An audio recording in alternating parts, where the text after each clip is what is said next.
as an engineer, I try to reverse engineer things. How did these tools go from being all wood, say, this plane, to being all metal? So while I was out looking for things to restore, I came across this plane up in Nashua, New Hampshire, just before the pandemic hit and we were told to wear masks and lock up. This is a missing link, if you will, in the evolution of planes.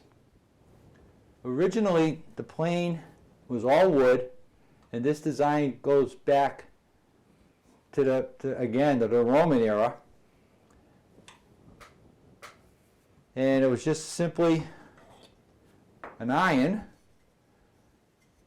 In this case, this was hand forged by a blacksmith, put into a wooden body, and then locked in place with a wooden wedge. This plane was made by a company called Addison Manufacturing out of next town over from Milford, New Hampshire, next over from Nashua. And what happened was Addison Heed, who was the father and the owner of the company, he was approached by his son Daniel, who said, "Hey Dad, I've got an idea for a way to raise and lower the iron without using a hammer." And what he did was he came out with a little screw adjustment and a bar that slid up and down, so that when he turned the screw, this nib right here went up and down, and the nib lined up with a hole on the iron and locked it in place.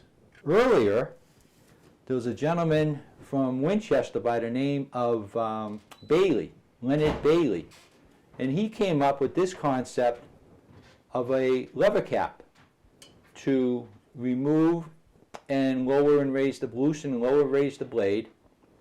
And then he also came up with this lateral adjustment for making the blade edge parallel with the body of the plane. This actually preceded Daniel Heed's patent by 10 years. So this is Mr. Bailey's idea.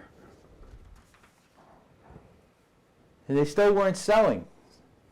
Mr. Bailey, clever man that he is, kept working at it, so he came up with this concept.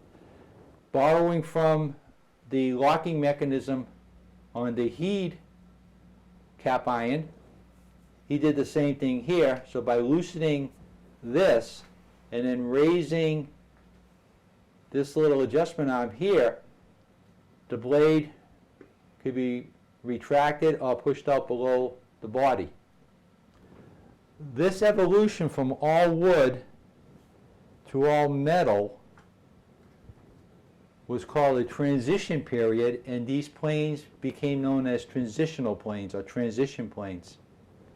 What's interesting though is all the way out here in 1932, Mr. McAllister, working for the Shigley Company, the Shelton Company, came up with this patented plane. And look, goes all the way back to the Heed design. So the design never really disappeared, even all the way up to the modern planes. So you can see, and that's why I like doing this. The evolution is just so interesting.